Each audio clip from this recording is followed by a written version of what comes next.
9월 19일 아동부 예배를 시작하도록 하겠습니다.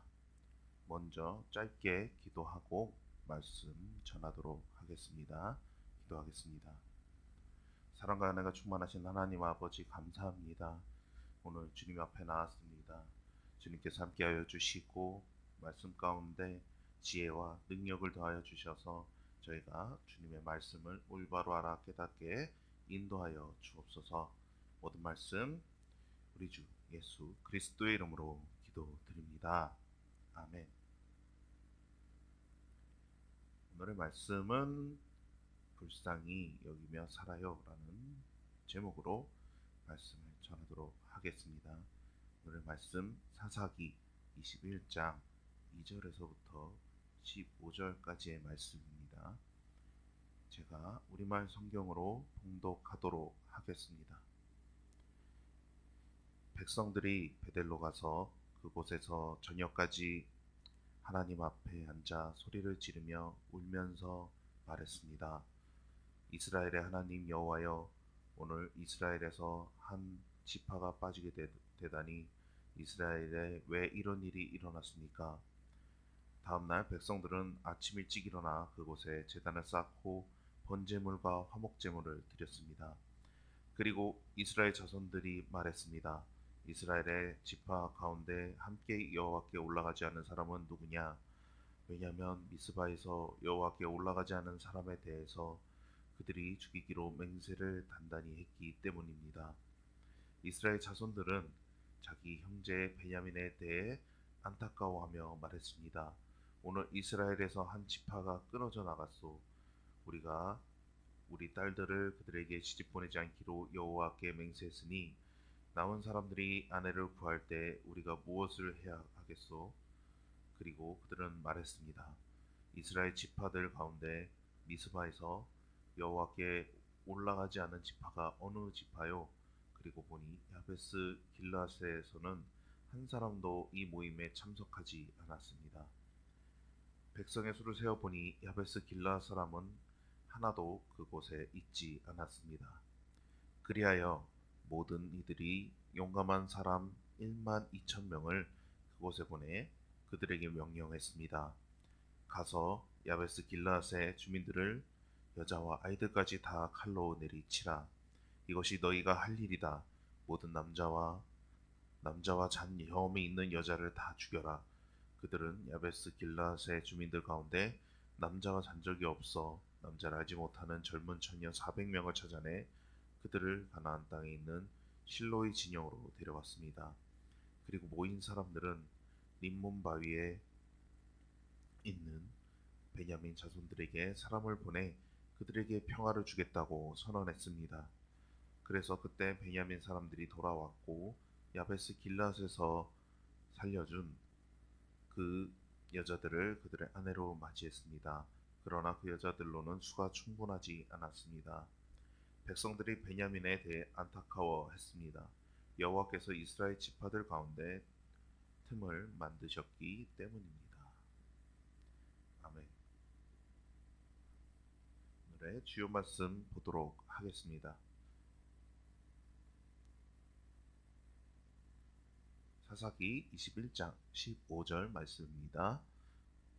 백성들이 베냐민에 대해 안타까워했습니다. 여호와께서 이스라엘 지파들 가운데 틈을 만드셨기 때문입니다. 가로채우기 해보도록 할까요?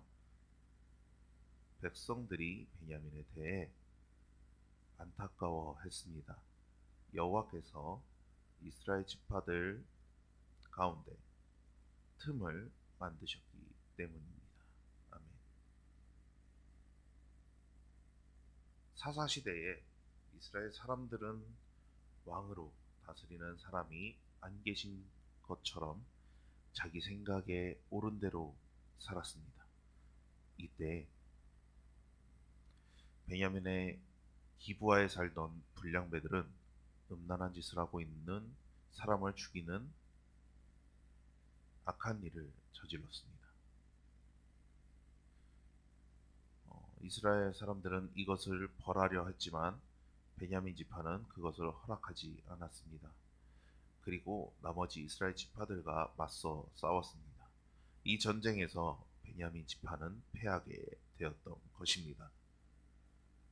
이 전쟁 후에 이스라엘 남자들은 그들의 딸을 베냐민 지파와 결혼시키지 않겠다고 결정을 하게 됩니다. 그래서 전쟁에서 진 베냐민 지파는 사라질 위기에 처했던 것입니다. 고민하던 이스라엘 백성은 베냐민 지파와 싸우기 위한 회의에 참석하지 않았던 야베스 길르앗 주민들 가운데 젊은 처녀 400명을 찾아내서 베냐민 사람들에게 보냈습니다. 이스라엘의 모든 지파는 하나님의 백성인 베냐민 지파가 사라지는 것을 원하지 않았고 그들에 대해 안타까움을 가졌던 것입니다. 베냐민 지파와 이스라엘의 나머지 지파들의 전쟁은 매우 가슴 아픈 일이었습니다. 왜냐하면 분명 베냐민 지파의 잘못이기 때문에 이 전쟁이 일어나게 되었고 그들은 패배했던 것이었지요. 하지만 베냐민 지파가 무너지는 모습을 이스라엘의 다른 지파들은 좋게 여기지 않았습니다. 친구들, 나를 힘들게 하는 사람들을 만날 때가 언제나 있을 것입니다. 그 사람들의 잘못으로 다투게 되는 경우도 있고, 그럴 때 사람이 잘못해서 벌을 받는 것에 대해 기뻐하기보다는 이스라엘의 다른 지파들이 베냐민 지파를 불쌍히 여긴 것처럼 불쌍하게 여기는 마음을 품을 수 있어야 한다는 것입니다. 또 그리고 때로 잘못된 판단을 할 수도 있지만 그때마다 하나님의 말씀에 나의 모습을 비추어 보고 잘못된 길에서 돌이킬 수 있어야 한다는 것입니다. 하나님께 돌이켜 회개할 때 용서받을 수 있는 것이죠. 끝까지 고집을 부리다가는 베냐민 지파가 겪은 것처럼 큰 아픔을 당하게 된다는 것을 우리는 이 말씀을 통해 기억할 수 있는 것입니다. 사랑하는 친구들, 하나님이 기뻐하시는 것을 기뻐하고 하나님이 미워하는 것을 미워하는 모습에서 벗어난 베냐민 지파는 자신의 형제인 이스라엘의 다른 지파들과 전쟁하는 아픈 일을 당해야 했습니다. 그러나 제 가운데 있는 우리의 형제가 그 길에서 돌이킬 수 있게 하기 위해서는 그를 끝까지 정죄하는 것이 아니라 불쌍히 여기고 하나님의 긍휼을 베푸는 태도가 있어야 한다는 것이죠. 하나님이 우리를 불쌍하게 여기셨다는 사실을 우리는 이 말씀을 통해서 늘 기억해야 한다는 것입니다. 나에게 잘못한 사람들, 또 악한 일로 심판을 받고 있는 사람들에게 내가 받은 하나님의 사랑과 긍휼을 베푸는 그런 한 주간 또 그런 시간이 되었으면 좋겠습니다. 기도하겠습니다. 전능하신 하나님 아버지 감사합니다. 오늘의 말씀처럼 제 가운데 있는 형제가 핍박당하고 어려움 당하는 모습을 볼 때에 우리가 그 길에서 그 형제가 돌아오는 것을 또 기다리고 또 도울 수 있도록 주님, 오늘의 말씀처럼 저희가 항상 하나님의 사랑과 긍휼을 베푸는 친구들 그리고 제가 될 수 있도록 인도하여 주옵소서.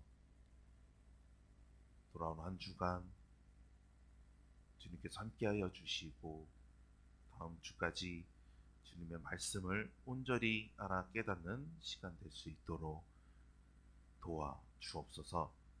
이 모든 말씀 전능하신 예수 그리스도의 이름으로 기도드립니다. 아멘.